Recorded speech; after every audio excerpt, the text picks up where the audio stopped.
क्या आप जानते हैं कि प्रकृति को मां क्यों कहते हैं? क्योंकि नेचर इस धरती के हर बच्चे को, भले ही वो किसी भी जीव का क्यों ना हो, पैदा होने के साथ कुछ गिफ्ट्स देकर भेजती है। इंसान के बच्चों को भी नेचर गिफ्ट्स के साथ ही भेजती है। क्या आप नेचर के द्वारा इंसानों को दिए गए इन गिफ्ट्स के बारे में जानते हैं? साथियों नमस्कार, मेरा नाम है रवि कुमार और स्वागत है आपका नॉलेज इज द की के इस वीडियो में। नेचर हर बच्चे को कुछ नेचुरल एबिलिटीज के साथ पैदा करती है। इन नेचुरल एबिलिटीज को जन्मजात क्षमता यानी इन्नेट एबिलिटी भी कहते हैं। अगर बच्चों की इन जन्मजात क्षमताओं को पूरा मौका दिया जाए और सपोर्ट किया जाए तो बच्चे अपनी जिंदगी में कमाल कर सकते हैं। आपने देखा होगा, बहुत सारे लोग अपनी जीवन की शुरुआत एक साथ करते हैं, एक जैसे माहौल में, एक जैसी सुविधाओं के साथ करते हैं, लेकिन आगे चलकर उनके अचीवमेंट्स में जमीन आसमान का अंतर आ जाता है। इसका एक बड़ा रीजन यह भी है कि कुछ लोग अपने बच्चों की जन्मजात क्षमताओं को ग्रो होने का पूरा मौका देते हैं, लेकिन ज्यादातर लोगों को इसके बारे में पता ही नहीं है। किसी ना किसी समय पर आपने छोटे बच्चों को जरूर देखा होगा। 1 से 1.5 साल का होते होते वो कुछ बड़ों के द्वारा उन्हें दिए गए कुछ साधारण इंस्ट्रक्शंस को समझने लगते हैं। क्या आपने कभी ध्यान दिया है इस बात पर? याद कीजिए, किसी भी छोटे बच्चे को जिसने अभी अभी चलना शुरू किया है, वो आपके बुलाने पर आपके पास आ जाता है। कई लोगों के बीच भी अपने मां पिताजी को या करीबी लोगों को पहचान लेता है। थोड़ा बड़ा होता है तो आपको अपनी कुछ बातें तोतली भाषा में बताने भी लगता है। कुछ चीजों के नाम लेना शुरू कर देता है, उसको क्या पसंद है क्या पसंद नहीं है यह भी बताने लगता है। थोड़ा गौर कीजिएगा, क्या किसी ने बच्चों को यह सब करना सिखाया है या लोगों के साथ रहते रहते वो धीरे धीरे सीखने लगा है? ये नेचर के द्वारा दिए गए बहुत सारे गिफ्ट्स में से एक गिफ्ट है। इसी तरह जैसे जैसे बच्चे बड़े होते जाते हैं वो बहुत कुछ सीखते चले जाते हैं, लेकिन हमारी सोसाइटी और एजुकेशन सिस्टम दोनों ही यह मानकर बैठे हैं कि बच्चे तो कोरा कागज होते हैं, आप जो चाहें और जैसा चाहें उनको सिखा सकते हैं। क्या आपको भी ऐसा ही लगता है? तो थोड़ा अपने बचपन को याद कीजिए। थोड़ा मुश्किल जरूर है क्योंकि जाहिर सी बात है, ये बहुत पुरानी बात हो चुकी है। कोई बात नहीं, फिर भी आप उस बच्चे को याद कीजिए जिससे आप अभी हाल ही में मिले हैं, या आपके अपने बच्चे हैं तो बहुत अच्छी बात है। थोड़ा ध्यान लगाकर सोचिए, बचपन में आपको या किसी भी छोटे बच्चे को किसी ने बैठाकर भाषा यानी लैंग्वेज यानी बातचीत करना सिखाया था क्या? आसपास की चीजों के नाम किसी ने याद करवाए थे? सवाल करना किसने सिखाया? हर नई चीज को छू कर देखना है, उसके साथ खेलना है, उसको तोड़ कर देखना है। ये प्योर क्यूरियोसिटी के एग्जाम्पल्स हैं। ये किसने सिखाया? घर से बाहर निकलना है, एक जगह बैठकर नहीं रहना है, नई चीजें देखनी है। ये प्योर एक्सप्लोरेशंस के एग्जाम्पल्स हैं। ये किसने सिखाया? बच्चे खुद से एक्सप्लोर कर रहे हैं, करते हैं। वो कुछ चीजों को पसंद करते हैं और कुछ चीजों को बिल्कुल पसंद नहीं करते। यह एक तरह का डिसीजन मेकिंग का अच्छा एग्जाम्पल है। वो ये कैसे डिसाइड कर रहा है कि उसको क्या करना चाहिए और क्या नहीं करना चाहिए। साइंस ने यह प्रूव कर दिया है कि 5 से 6 वर्ष के बच्चे का दिमाग यानी उसका जो ब्रेन है वो 90 to 95% तक बड़ों के दिमाग के बराबर साइज तक पहुंच चुका होता है।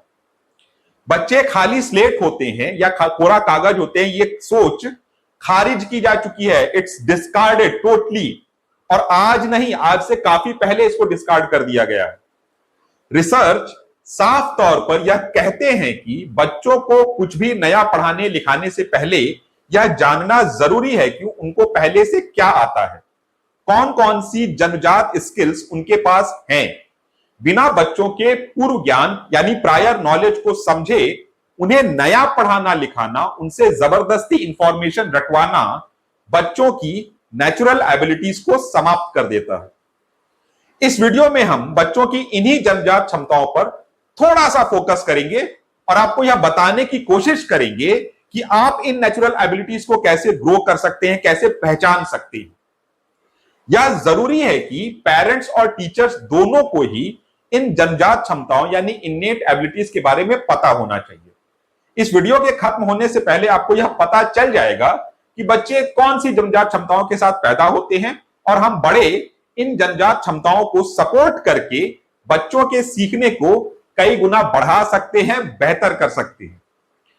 इन जन्मजात क्षमताओं की एक खासियत है कि ये तभी ग्रो होती हैं जब इनको प्रॉपर माहौल और मौका मिलता है। इनके बारे में मैंने अपने पिछले वीडियो में बहुत डिटेल में बात की है और उस वीडियो का लिंक मैंने डिस्क्रिप्शन बॉक्स में डाल भी दिया है। जन्मजात क्षमता यानी इन्नेट एबिलिटी का मतलब यह नहीं होता कि बच्चे मां के गर्भ से सीखकर पैदा होंगे। इनका मतलब यह होता है कि बच्चों में पैदा होने के साथ ही कुछ चीजों को खुद से सीख लेने की काबिलियत होती है। इसके लिए इन चीजों को सीखने के लिए उन्हें फोर्स नहीं करना पड़ता। जो चीजें बच्चे खुद से सीख लेते हैं उन सभी चीजों को मुख्यतः 3 कैटेगरी में बांटा जा सकता है, जिसमें से पहला है सर्वाइवल बायोलॉजी यानी जीव विज्ञान का वह हिस्सा जो इस धरती पर जीवित रहने के लिए किसी भी इंसान के लिए जानना बेहद जरूरी है। दूसरा सर्वाइवल फिजिक्स यानी भौतिक विज्ञान का वह हिस्सा जो इस धरती पर जीवित रहने के लिए किसी भी इंसान के लिए जानना बेहद जरूरी है। तीसरा है सर्वाइवल साइकोलॉजी यानी मनोविज्ञान का वो हिस्सा जो इस धरती पर जीवित रहने के लिए किसी भी इंसान के लिए जानना बहुत जरूरी है। चलिए एक एक लाइन में इन तीनों को थोड़ा डिफाइन कर लेते हैं, समझ लेते हैं। तो पहले से शुरू करते हैं सर्वाइवल बायोलॉजी। जैसे अपने आसपास के जीव जंतुओं और पेड़ पौधों को जानना, कौन सा पेड़ क्या करता है, किस काम आता है, कौन सा जीव क्या करता है, कौन सा कीड़ा जहरीला है, कौन नहीं है, आदि बातों को समझना। खाने योग्य सामग्री, न खाने योग्य सामग्री, औषधि योग्य सामग्री, शिकार के योग्य जीव एवं जीवन के लिए खतरनाक जीव जंतु, इन सभी को उनके गुणों और उपयोग के आधार पर वर्गों में विभाजित करना। उसके बाद है सर्वाइवल फिजिक्स, इसको समझ लेते हैं।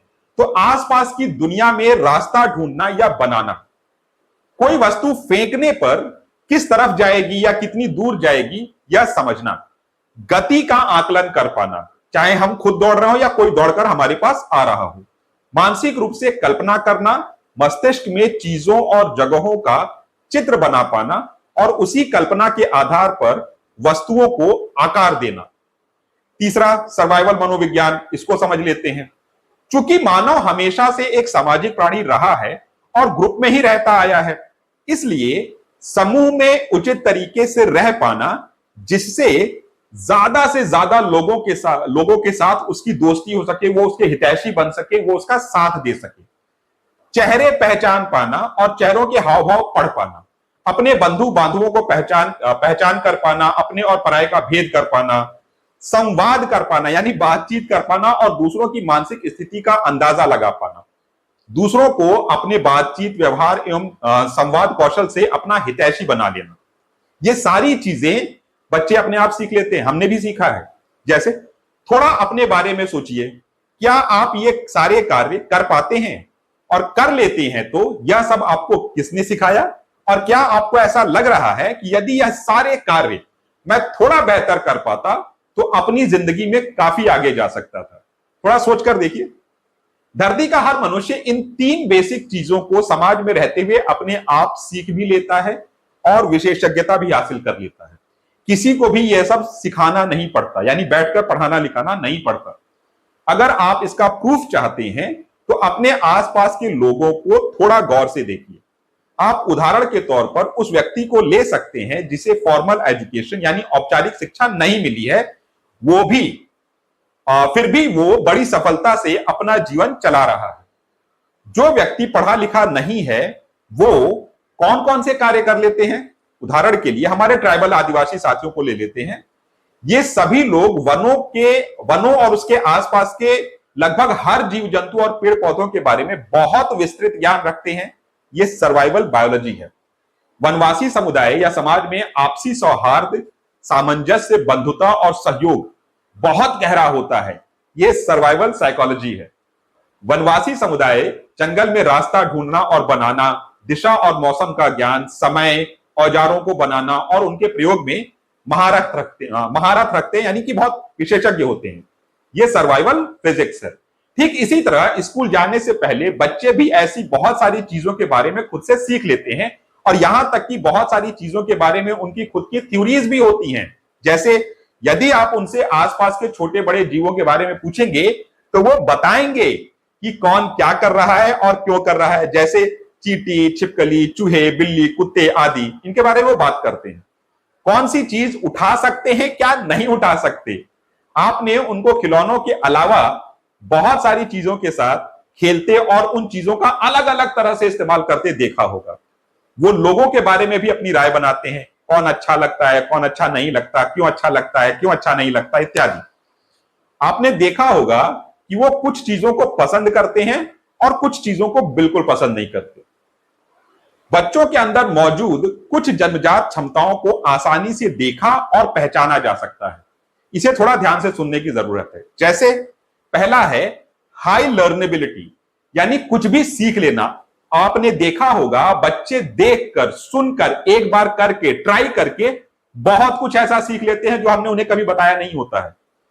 दूसरा, ऑब्जर्वेशन स्किल्स, चीजों को ध्यान से देखना और समझने की कोशिश करना। बच्चे अपने आसपास के लोगों को, जानवरों को, चीजों को, हो रही घटनाओं को बहुत ध्यान से देखते हैं। Higher level of physical energy, यानी जबरदस्त शारीरिक ऊर्जा, इसका अनुभव तो आपको होगा ही। क्यूरियोसिटी, यानी जिज्ञासा, सवाल पूछना, सब कुछ जानने के लिए आपके पीछे पड़े रहना। एक्सप्लोरेशन, अन्वेषण, खोज, पड़ताल करने की चाह, यानी कि वो जिज्ञासा की वो स्थिति जो उनको मजबूर करती है चीजों के पीछे भागने के लिए। इमेजिनेशन, कल्पना शक्ति। इसी कल्पना शक्ति से अक्सर बहुत सारी मनगढ़ंत कहानियां बनाते हुए आपने बच्चों को देखा होगा। और अडेप्टेबिलिटी, यानी माहौल में ढलने की क्षमता। बच्चों में ये सारी एबिलिटीज होती हैं, लेकिन समस्या तब शुरू होती है जब हम उनकी इन एबिलिटीज को ग्रूम करने की बजाय, उनको डेवलप करने की बजाय बच्चों को कुछ भी करने के लिए रोकना, टोकना और डांटना, मारना शुरू कर देते हैं। अनफॉर्चुनेटली हमारी सोसाइटी बच्चों को मूर्ख, मासूम और बड़ों से कम मानती है। बच्चों की राय, उनकी चॉइस, उनके तरीकों की कोई वैल्यू नहीं है। बच्चों को इनडायरेक्टली यह एहसास करवाया जाता है कि उनको कुछ नहीं आता, वो मूर्ख हैं और उनको सब कुछ बड़ों के हिसाब से ही करना होगा। यही वजह है कि बच्चों का इंटरेस्ट धीरे धीरे स्कूल और एजुकेशन में खत्म हो जाता है। उनको बड़ों की बातें बोझ लगने लगती हैं। बड़ों की हर बात मानने के लिए वो मजबूर होते हैं और अपनी मर्जी से नहीं मानते हैं। हमको यह समझना होगा कि हम बच्चों को उनके बेसिक नेचर के खिलाफ जाने के लिए मजबूर करते हैं। बच्चों में जो भी जन्मजात क्षमताएं या नेचुरल एबिलिटीज हैं, वो नेचर ने उन्हें किसी वजह से दी है। इतना ही नहीं, नेचर ने यह भी पक्का किया है कि वो अपने आप ही इसका इस्तेमाल करने लगे। आगे से जब भी आप किसी बच्चे को देखें, मिलें, बात करें, तो उसको अपनी बात समझाने से पहले उसकी बात ध्यान से सुने, उसको समझें, यह जानने की कोशिश करें कि वो क्या सोच रहा है, चीजों को कैसे करना चाहता है और क्या चीजें जानना और सीखना चाहता है। बच्चों के सीखने सिखाने को बेहतर करने में बहुत सारी चीजें मदद करती हैं। मेरे वीडियोस बनाने का ऑब्जेक्टिव भी यही है कि हम अपने घर और स्कूल दोनों ही जगहों पर बच्चों के सीखने को सपोर्ट कर सकें, सीखने को मजेदार और लाइफ लॉन्ग बना सकें। स्कूल, एजुकेशन, सोसाइटी से रिलेटेड और बहुत सारी चीजों के बारे में हम आगे के वीडियोस में डिस्कस करेंगे, बातचीत करेंगे। आज की बात यहीं तक।